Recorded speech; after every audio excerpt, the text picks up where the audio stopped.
ហើយកិច្ចព្រមព្រៀង20ឆ្នាំជាមួយនឹងកម្ពុជាចោលថែមទាំងរៀបចំសាងសង់របងព្រំដែននិងធ្វើទំនើបកម្មយុទ្ធោបករណ៍តើថៃត្រៀមបង្កសង្គ្រាមជាមួយនឹងកម្ពុជាសារជាថ្មីឬក៏យ៉ាងណាយោធារបស់ថៃបានចាប់ផ្ដើមលេងល្បែងចាស់លើក្រឡាថ្មីដោយប្រកាសសាងសង់របងបែងចែកព្រំដែនជាមួយនឹងកម្ពុជាបន្ថែមទៀតនៅខេត្តសីតាកេតគណៈដែលទង្វើនេះបង្ហាញពីការដើរផ្ទុយគ្នាទាំងស្រុងនៃស្មារតីសន្តិភាពនិងកិច្ចសហប្រតិបត្តិការនៅក្នុងតំបន់ទន្ទឹមទៅនឹងការលុបចោល MOU ទី44ដោយឯកតោភាគីការបណ្ដុះបណ្ដាលដោយដ្រូនវាយប្រហារនិងការបង្កអរិយភាពដោយបំផ្ទុះអាវុធកំឡុងពេលដែលអនុព័ន្ធយោធាប្រចាំប្រទេសជាណាចក្រកម្ពុជាចុះទៅត្រួតពិនិត្យព្រំដែនគឺជាការគំរាមកំហែងយ៉ាងធ្ងន់ធ្ងរមកលើព្រះរាជាណាចក្រកម្ពុជានៅថ្ងៃទី6ខែឧសភាឆ្នាំ2026លោកឆៃយ៉ាព្រឹកដួងប្រផាតអគ្គលេខាធិការរងកងទ័ពជើងគោករបស់ថៃបានចុះទៅខេត្តសីតាកេតជាប់ព្រំដែនកម្ពុជាដើម្បីត្រួតពិនិត្យគម្រោងសាងសង់របងដៃខណ្ឌចែកព្រំដែនសីមាជាថ្មីជាមួយនឹងប្រទេសជាណាចក្រកម្ពុជាទង្វើទាំងនេះត្រូវបានគេមើលឃើញថាគឺជាការប៉ុនប៉ងពង្រឹងនៅវត្តមានយោធានិងបង្កើតការបែងចែកទឹកដីកាន់តែច្បាស់នៅតាមបន្ទាត់ព្រំដែនក្រោមលេសសន្តិសុខជាតិដែលអាចបង្កឲ្យមានការកើនកម្ដៅកាន់តែខ្លាំងនៅតាមបណ្ដោយព្រំដែនរវាងកម្ពុជានិងថៃ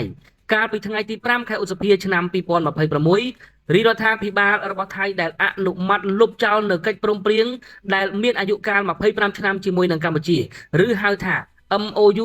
44ដែលជាក្របខ័ណ្ឌសម្រាប់កិច្ចសហប្រតិបត្តិការរុករកប្រេងឧស្ម័ននិងធនធានធម្មជាតិផ្សេងទៀតនៅក្នុងតំបន់សមុទ្រត្រួតស៊ីគ្នា OCA នៅក្នុងសមុទ្រថ្មីបើភាគីថៃយកលេសថាការលុបចោលនេះគឺដោយសារតែមិនមានវឌ្ឍនភាពក៏ដោយប៉ុន្តែការលុបចោលដោយឯកតោភាគីគឺជាការបំពាននៅច្បាប់អន្តរជាតិយ៉ាងធ្ងន់ធ្ងរជុំវិញទៅនឹងបញ្ហានេះកម្ពុជាគ្មានជំរឿអ្វីក្រៅពីស្វែងរកដំណោះស្រាយតាមរយៈយន្តនាការអន្តរជាតិក្រោមអនុសញ្ញាអង្គការសហប្រជាជាតិស្ដីអំពីច្បាប់សមុទ្រឬដែលហៅកាត់ថា UNCLOS ដើម្បីដោះស្រាយនៅបញ្ហាទាំងអស់នោះឡើយស្របពេលជាមួយគ្នានោះដែរកងទ័ពរបស់ថៃបានប្រកាសបើកវគ្គបណ្ដុះបណ្ដាលក្រុមបញ្ជាដ្រូនវាយប្រហារសម្រាប់ទប់ទល់នៅក្នុងសង្គ្រាមសម័យទំនើបការពង្រឹងអាវុធទំនើបបែបវាយប្រហារនេះបង្ហាញពីចេតនាត្រៀមលក្ខណៈសម្រាប់ជំនួសប្រដាប់អាវុធយោធាជាងការរក្សាសន្តិភាពតាមបែបកាទូនអ្វីដែលគួរឲ្យកត់សម្គាល់បំផុតនោះគឺករណីយោធាថៃបាញ់គ្រាប់បំផ្ទុះនៅក្នុងកំឡុងពេលដែលអនុព័ន្ធយោធាប្រចាំប្រទេសជាណាចក្រកម្ពុជាចុះទៅត្រួតពិនិត្យតំបន់ព្រំដែននាពេលថ្មីៗនេះប៉ុន្តែភាគីរបស់ថៃបែរជាប្រើលេសរាក់កំផែលមកដោះសារថាគ្រាន់តែជាការដុតផាវលេងតែប៉ុណ្ណោះសរុបមកទង្វើរបស់ថៃរួមមានការហែកចោលនៅ MOU ទី44មហិច្ឆតាសង់របងដែកនៅខេត្តសីសាកេតការបណ្ដុះបណ្ដាលក្រុមដ្រូនវាយប្រហារនិងការដោះសាររឿងផ្ទុះអាវុធគឺជាការដុតផាវនេះក៏ជាចរិតគំរាមកំហែងដល់ប្រទេសជិតខាងនិងជាការបំផ្លាញសន្តិភាពនៅក្នុងតំបន់ដែរបងប្អូនជនរួមជាតិខ្មែរយើងបងប្អូនយើងប្រកាសជាបានដឹងហើយថាទង្វើរបស់ថៃនាពេលបច្ចុប្បន្ននេះគឺអន្តរជាតិបានដឹងបានឮប៉ុន្តែសួរថាអន្តរជាតិជួយអ្វីខ្លះបានមកដល់កម្ពុជាជួយដណ្ដើមដីដែលថៃយកពីកម្ពុជាទៅគ្រប់គ្រងនាពេលបច្ចុប្បន្នបានទេបាទច្បាស់ណាស់มันអាចជួយបានទាំងស្រុងទេប៉ុន្តែគ្រាន់តែជួយជាភ្នែកជាច្រមុះបានន័យថាគឺបានដឹងបានឮបានឃើញពីសកម្មភាពពិតប្រាកដដែលយោធាថៃកំពុងតែដាក់បន្លាលួសរាយទូកុងតឺន័រសាងសង់នៅរបងព្រំដែននៅពេលដែលអនុព័ន្ធយោធាបរទេសចុះទៅពិនិត្យផ្ទាល់ដល់ទីកន្លែងថៃបែរជាបាញ់គំរាមកំហែងមិនឲ្យចូលទៅចិត្តរបស់លួរបស់គេនេះហើយគឺជាភ្នែកជាច្រមុះបែបការទូតរបស់កម្ពុជាបាទត្រៀមវាយបកទៅកាន់ទឹកដីនៃប្រទេសថៃសង្គ្រាមការទូតថៃនៅពេលបច្ចុប្បន្ននេះគឺមិនចង់ប្រើប្រាស់ជាមួយនឹងកម្ពុជានោះទេព្រោះអី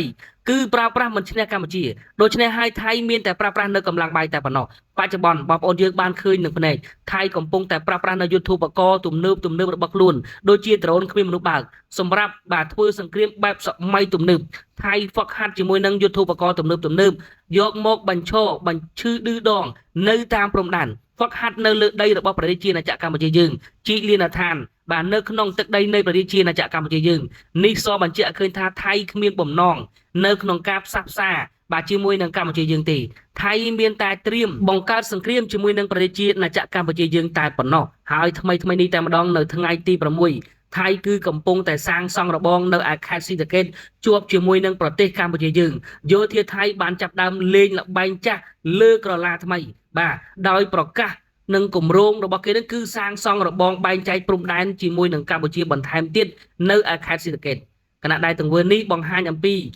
ការដើរផ្ទុយគ្នាទាំងស្រុងនៃស្មារតីប្រទេសទាំងពីរតើសន្តិភាពនិងកិច្ចសហប្រតិបត្តិការនៅក្នុងតំបន់នាពេលបច្ចុប្បន្ននេះថៃលែងគោរពហើយឬក៏យ៉ាងណាបងប្អូនយើងកុំភ្លេចចូលរួមខមមិននៅខាងក្រោមវីដេអូទាំងអស់គ្នាដោយសារតែថៃបច្ចុប្បន្ននេះគឺកំពុងតែធ្វើរឿងថ្មីមកលើទឹកដីនៃប្រជាជាតិណាចក្រកម្ពុជាយើងហើយថ្មីនេះថៃគេបានអនុម័តប្រើប្រាស់នៅថវិកាសម្រាប់ឆ្នាំ2027របស់ខ្លួនដើម្បីទិញនៅអាវុធថ្មីដែលមានឈ្មោះថាHIMARS អាវុធថ្មីនេះគឺជាអាវុធមកពីប្រទេសអាមេរិកជាពិសេសគឺដើម្បីទប់ទល់ជាមួយនឹង BM21 របស់កម្ពុជាយើងតែម្ដងទោះបីជាប្រទេសចិនបានផ្ដល់ជូននៅ SO5 ដែលអាចដឹកជញ្ជូនបាននៅក្នុងរយៈពេល12ខែក៏ដោយកងទ័ពរបស់ថៃគឺបានជ្រើសរើសនិងរងចាំនៅផលិតផលថ្មីដែលមានឈ្មោះថា HIMARS ដោយក្រុមហេតុផលសាមញ្ញមួយថា HIMARS គឺអាចបាញ់និងរត់គេចខ្លួនរយៈពេល30វិនាទីដោយមិនចាំបាច់ដាក់ពង្រាយនៅឧបករណ៍ចចតឬការរៀបចំផ្សេងទៀតឡើយបងប្អូនយើងHIMARS នេះគឺមានបទពិសោធន៍ប្រយុទ្ធពិតប្រាកដតែម្ដងនៅសង្គ្រាមអ៊ុយក្រែនជាមួយនឹងរុស្ស៊ីហើយរុស្ស៊ីក៏ខឹងសម្បាទៅកាន់អាមេរិកដែរហើយគណៈដែល SO5 ដែលចិនព្រមព្រៀងលក់ឲ្យថៃនេះគឺមិនដែលបានបង្ហាញខ្លួននៅក្នុងការប្រយុទ្ធពិតប្រាកដនោះទេ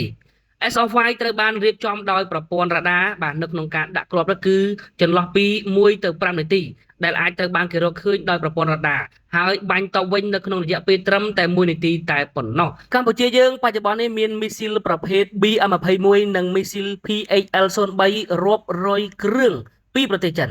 ដោយបានបាញ់គ្រាប់ជាង 5000 គ្រាប់ទៅលើទឹកដីរបស់ថៃប៉ុន្តែប្រទេសថៃមិនទាន់អាចសងសឹកបានពេញលេញនៅឡើយទេមីស៊ីល HIMARS ដែលមានចម្ងាយបាញ់ជាង300គីឡូម៉ែត្រអាចនឹងផ្លាស់ប្ដូរស្ថានភាពព័ត៌មាននេះបានចាប់ផ្ដើមត្រូវបានគេរាយការណ៍នៅដើមខែឧសភាឆ្នាំ2026ដោយឧត្តមស្រីឯកណារ៉ុងគៀត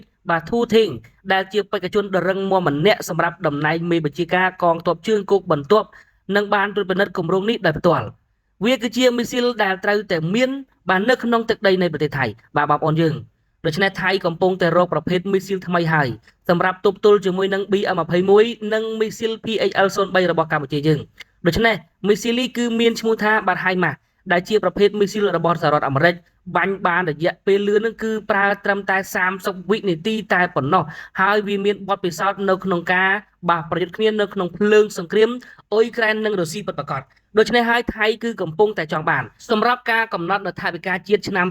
2027ថៃនឹងទិញនៅប្រភេទមីស៊ីលនេះដើម្បីយកមកប្រើប្រាស់ក៏ដូចជាត្រៀមទប់ទល់ជាមួយនឹង BM21 និង PHL03 របស់កម្ពុជាថៃមិនត្រឹមតែទិញនៅ HIMARS ទេថៃថែមទាំងទិញ SO5 របស់ប្រទេសចិនទៀតដែលបាញ់បានរយៈចម្ងាយនិងឆ្ងាយក៏ដូចជាត្រៀមសម្រាប់ទប់ទល់ជាមួយនឹង PHL03 ក៏ដូចជាBM21 របស់កម្ពុជាដែរបងប្អូនយើងការចែករំលែករបស់ខ្ញុំបានព័ត៌មានខ្លីក៏ដល់ទីបញ្ចប់ដែររាល់កំហុសខុសឆ្គងក៏សូមអភ័យទោសនេះគឺជាព័ត៌មានដកស្រង់ចេញពីបាងកកប៉ុស្តិ៍និង The Nation របស់ថៃដែលបានចុះផ្សាយកាលពីថ្ងៃទី5ម្សិលមិញនេះដោយគេបានប្រើប្រាស់នៅពាក្យថាថៃនឹងទិញនៅអាវុធថ្មីប្រើប្រាស់ពេលវេលាត្រឹមតែ30វិនាទីតែប៉ុណ្ណោះសម្រាប់ការបាញ់ទៅលើដៃគូបងប្អូនយើងនេះគឺជាសពាវុធទំនើបប្រព័ន្ធមីស៊ីលថ្មីដែលថៃត្រៀមទិញនៅដើមឆ្នាំ2027នេះដោយទី1ហ្នឹងគឺគេចង់ទិញ HIMARS របស់អាមេរិកទី2ហ្នឹងគឺ SO5 របស់ចិនការចែករំលែកព័ត៌មានខ្លីដល់ទីបញ្ចប់អរគុណច្រើនជុំរៀបលាជួបគ្នាជាមួយនឹងខ្ញុំបាទនៅព័ត៌មានថ្មីអាប់ដេតជូនទៅកាន់ពុកម៉ែបងប្អូនយើងបន្ថែមទៀតថាតើកម្ពុជាយើងត្រៀមទិញនៅយុទ្ធឧបករណ៍ទំនើបអ្វីខ្លះបងប្អូនយើងរងចាំតាមដានជាមួយនឹងខ្ញុំបាទចែករំលែកបន្ថែមទៀតប្រធានក្រុមថ្មីនៃកងទ័ពហ្វីលីពីនចាប់ផ្ដើមបេសកកម្មដឹកនាំសង្កេតការណ៍លើការអនុវត្តបទឈប់បាញ់អាមេរិកដកប្រព័ន្ធមីស៊ីលធីផុនចេញពីស្រោមបាញ់ក្រហមពេញមេឃហ្វីលីពីនផ្អើលដំណេកនាគរាចិនកម្ពុជាមានភ្លៀងធ្លាក់នៅរាជធានីខេត្តចំនួន13ចាប់ពីថ្ងៃទី6ដល់ថ្ងៃទី8ខែឧសភាឆ្នាំ2026សូមស្វាគមន៍ពុកម៉ែបងប្អូនទស្សនិកជនរួមជាតិខ្មែរបងប្អូនទាំងក្នុងប្រទេសនិងក្រៅប្រទេសជាទីគោរពរាប់អានសូមស្វាគមន៍សាជាថ្មីមកកាន់វីដេអូអាប់ដេតព្រឹត្តិការណ៍ព័ត៌មានជាតិនិងអន្តរជាតិសំខាន់សម្រាប់ថ្ងៃទី6ខែ ឧសភាឆ្នាំ2026នេះខ្ញុំបាទគឺមានព័ត៌មានសំខាន់3ដើម្បីចែករំលែកជូនទៅកាន់ពុកម៉ែបងប្អូនយើងដោយអត្ថបទព័ត៌មានទី1នេះប្រធានក្រុម AOT ថ្មីកងទ័ពហ្វីលីពីនចាប់ផ្ដើមបេសកកម្មដឹកនាំសង្កេតការណ៍លើការអនុវត្តបទឈូបាញ់ឧត្តមនាវីគ្រី Clin Zidison ប្រធានក្រុមបេសកកម្មនៃក្រុមអ្នកអង្កេតការណ៍អាស៊ានបាទ AOT Home ថ្មីប្រចាំប្រទេសជាណាចក្រកម្ពុជាបានអញ្ជើញមកដល់ទឹកដីនៃប្រទេសកម្ពុជាកាលពីរសៀលថ្ងៃទី5ខែឧសភាឆ្នាំ2026ដើម្បីដឹកនាំសង្កេតការណ៍ផ្ទៀងផ្ទាត់លើអនុវត្តបទឈប់បាញ់រវាងកម្ពុជានិងថៃបន្តពីប្រទេសម៉ាឡេស៊ីឧត្តមនាវីត្រីបាក្លីន Zidison និងនាយទាហាន3រូបផ្សេងទៀតនៃកងទ័ពសាធារណរដ្ឋហ្វីលីពីនបានអញ្ជើញមកដល់ប្រទេសកម្ពុជាដោយមានការទទួលស្វាគមន៍យ៉ាងកក់ក្ដៅពីឧត្តមសេនីយ៍ឯកផាតវិបុលសុភ័ក្រអគ្គនាយករងអគ្គនាយកដ្ឋាននយោបាយនិងកិច្ចការបរទេសនិងជានាយកនៃនាយកដ្ឋានតាក់ទងអន្តរជាតិនៃក្រសួងការពារជាតិកម្ពុជានៅអាកាសយានដ្ឋានអន្តរជាតិដេជោនេះបើយោងតាមការបញ្ជាក់ពីលោកស្រីឧត្តមសេនីយ៍ឯកម៉ាលីសុជាតាអ្នកនាំពាក្យក្រសួងការពារជាតិកម្ពុជាលោកស្រីបានសម្ដែងការកោតសរសើរចំពោះវត្តមានរបស់ក្រុមអ្នកអង្កេតការណ៍បាទប្រទេសហ្វីលីពីនដែលបានមកដល់ទឹកដីនៃប្រទេសជាណាចក្រកម្ពុជាជាមួយនឹងការបដិញ្ញាចិត្តខ្ពស់នៅក្នុងការបំពេញតន្ត្រីនៅក្នុងនាមជាប្រធានក្រុមអ្នកសង្កេតការណ៍អាស៊ាន AOT ឆ្នាំ2026បន្តពីប្រទេសម៉ាឡេស៊ីអនុលោមតាមស្មារតីសេចក្តីប្រកាសរួមនៃកិច្ចប្រជុំពិសេសលើកទី3នៃគណៈកម្មាធិការព្រំដែនទូទៅកម្ពុជាថៃ JBC កាលពីថ្ងៃទី27ខែធ្នូឆ្នាំ2025ដើម្បីសង្កេតការណ៍ផ្ទៀងផ្ទាត់និងធានាការអនុវត្តបទឈប់បាញ់រវាងកម្ពុជានិងថៃឲ្យបានពេញលេញនិងប្រកបដោយប្រសិទ្ធភាពបើតាមអ្នកនាំពាក្យក្រសួងការពារជាតិចាប់តាំងពីពេលចូលជាធរមាននៃបទឈប់បាញ់រួចមកកម្ពុជាតែងតែគោរពនិងអនុវត្តយ៉ាងខ្ជាប់ខ្ជួននៅបទឈប់បាញ់សេចក្តីថ្លែងការណ៍រួមស្តីអំពីកិច្ចព្រមព្រៀងសន្តិភាពរវាងកម្ពុជានិងថៃកាលពីថ្ងៃទី26ខែតុលាឆ្នាំ2025សេចក្តីប្រកាសរួមនៃកិច្ចប្រជុំពិសេសលើកទី3នៃគណៈកម្មាធិការព្រំដែនទូទៅកម្ពុជាថៃ JBC កាលពីថ្ងៃទី27ខែធ្នូឆ្នាំ2025ព្រមទាំងកិច្ចព្រមព្រៀងពាក់ព័ន្ធដទៃទៀតជាងនេះទៅទៀតកម្ពុជាតែងតែផ្ដល់ការគាំទ្រយ៉ាងពេញទំហឹងដល់យន្តការក្រុមអ្នកអង្កេតការណ៍អាស៊ាន AOT ព្រមទាំងសង្កត់ធ្ងន់លើសារៈសំខាន់ដែលមិនអាចខ្វះបាននៅក្នុងការពង្រឹងទូនាទីនិងអាណត្តិរបស់មន្ត្រី AOT កម្ពុជាស្វាគមន៍រាល់បណ្ដាបរទេសបាទទាំងអស់ដែលចង់មកទស្សនាឬក៏អង្កេតការណ៍នៅក្នុងតំបន់ព្រំដែនជាមួយនឹងក្រុមអ្នកអង្កេតការណ៍អាស៊ាន AOT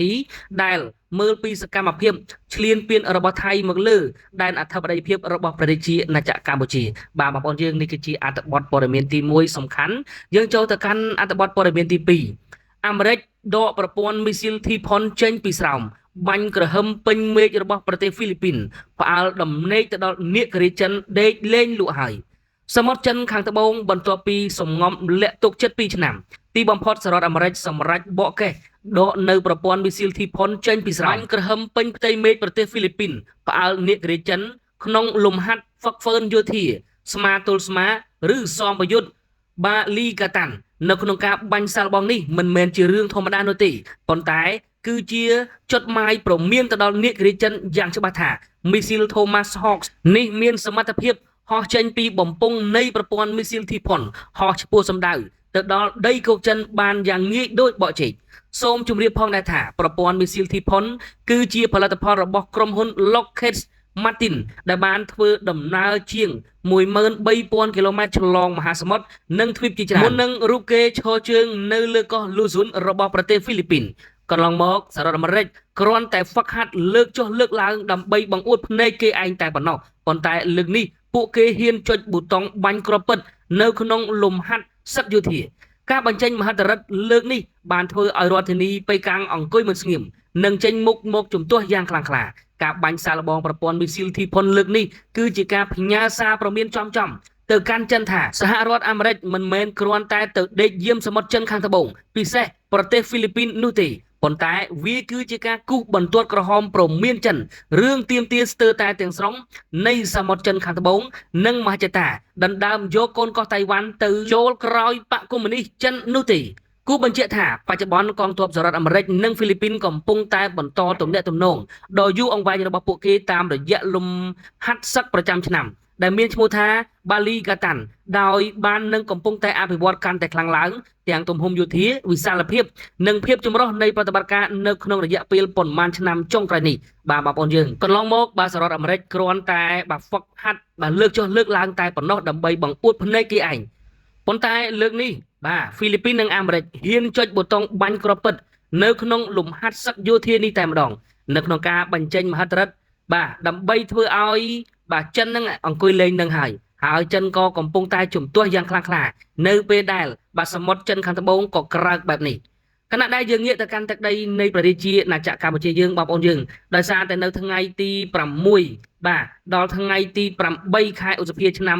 2026នេះកម្ពុជាយើងមានភ្លៀងធ្លាក់នៅក្នុងរាជធានីខេត្តចំនួន13នៅថ្ងៃទី6ខែមេសាឆ្នាំ2026នេះក្រសួងឧតុនិយមរបស់កម្ពុជាយើងគឺបានចេញផ្សាយថាសម្ពាធទាបកើតនៅលើសមុទ្រចិនខាងត្បូងនៅមានអត្តពលលើរបបខ្យល់មូសុងអេសានបានបោកបក់មកលើសមុទ្រកម្ពុជានិងអាងទន្លេមេគង្គកត្តាទាំងនេះបានធ្វើឲ្យតំបន់វាលទំនាបដែលមានខេត្តចំនួន13មានភ្លៀងធ្លាក់លាយឡំជាមួយនឹងខ្យល់កន្ត្រាក់និងផ្គររន្ទះចាប់ពីថ្ងៃទី6រហូតដល់ថ្ងៃទី8ខែឧសភានាឆ្នាំ2026នេះមន្ត្រីក្រសួងធនធានទឹកបានបញ្ជាក់ថាតំបន់វាលទំនាបសីតុណ្ហភាពមធ្យមអបបរមា24អង្សាសេនិងសីតុណ្ហភាពអតិបរមាប្រមាណជាង36អង្សាសេខ្យល់បក់មកពីទិសបូព៌ានិងទិសអាគ្នេយ៍ធ្វើឲ្យរាជធានីភ្នំពេញខេត្តបន្ទាយមានជ័យខេត្តបាត់ដំបងខេត្តពោធិ៍សាត់ខេត្តសៀមរាបខេត្តកំពង់ឆ្នាំងកំពង់ធំកំពង់ចាមត្បូងឃ្មុំស្វាយរៀងព្រៃវែងតាកែវនិងខេត្តកណ្ដាលអាចនឹងមានភ្លៀងធ្លាក់ខ្យល់បក់និងកូររន្ទះគ្របដណ្ដប់លើផ្ទៃដីប្រមាណជាង25%រីឯនៅតំបន់ខ្ពង់រាបឯនោះវិញសីតុណ្ហភាពមធ្យមអបបរមា25អង្សាសេនិងសីតុណ្ហភាពអតិបរមាប្រមាណ36អង្សាសេខ្យល់បក់មកពីទិសឦសាននិងទិសបូព៌ាបង្កឲ្យខេត្តកំពង់ស្ពឺខេត្តបៃលិនខេត្តឧត្តរមានជ័យព្រះវិហារក្រចេះស្ទឹងត្រែងរតនគិរីមណ្ឌលគិរីជួរភ្នំដងរែកនិងតំបន់ជួរភ្នំក្រវាញអាចនឹងមានភ្លៀងធ្លាក់គ្របដណ្ដប់លើផ្ទៃដីប្រមាណជាង15%ដោយលាយឡំជាមួយនឹងខ្យល់កន្ត្រាក់បោកបក់ជាមួយនឹងផ្គររន្ទះផងដែរចំណែកនៅក្នុងតំបន់មាត់សមុទ្រមានសីតុណ្ហភាពមធ្យមអតិបរមាបាទប្រមាណជាង35អង្សាសេនិងអបបរមា24អង្សាសេនៅក្នុងនោះមានខ្យល់បោកបក់មកពីទិសនិដីនិងទិសអាគ្នេយ៍បង្កឲ្យមានផលប៉ះពាល់ទៅដល់ខេត្តកោះកុងខេត្តព្រះសីហនុខេត្តកំពតខេត្តកែបនិងជួរភ្នំបូកគោអាចមានភ្លៀងធ្លាក់និងខ្យល់កន្ត្រាក់អាចមានផ្គររន្ទះគ្របដណ្ដប់លើផ្ទៃដីប្រមាណជាង15%រលកសមុទ្រមានកម្ពស់អបបរមាកន្លះម៉ែត្រនិងកម្ពស់អតិបរមា1ម៉ែត្របាទបងប្អូនយើងនេះគឺជាការចុះផ្សាយដោយក្រសួងធនធានទឹកបាទរបស់ព្រះរាជាណាចក្រកម្ពុជាយើងហើយយ៉ាងណាមិញសូមបងប្អូនយើងមានការប្រុងប្រយ័ត្នបាទដោយសារតែមានភ្លៀងរហូតបាទទៅដល់ថ្ងៃទី6នឹងដល់ថ្ងៃទី8ឯណោះបាទដូច្នេះគឺមានភ្លៀងជាប់គ្នាចំនួន2ថ្ងៃបាទអញ្ចឹងបងប្អូនយើងសូមមានការប្រុងប្រយ័ត្នបាទជាមួយនឹងការធ្វើដំណើរជាពិសេសបងប្អូននៅក្នុងតំបន់បាទមាត់សមុទ្រផងដែរអរគុណច្រើនការចែករំលែករបស់ខ្ញុំបាទនៅព័ត៌មានសំខាន់ទាំង3ថ្ងៃទី6ខែឧសភាឆ្នាំ2026ក៏ដល់ទីបញ្ចប់រាល់កំហុសកុសឆ្គងក៏សំខាន់តែបៃតោជួបគ្នាជាមួយនឹងខ្ញុំបាទពញ្ញាញ់នៅវីដេអូថ្មីបាទជាបន្តទៀត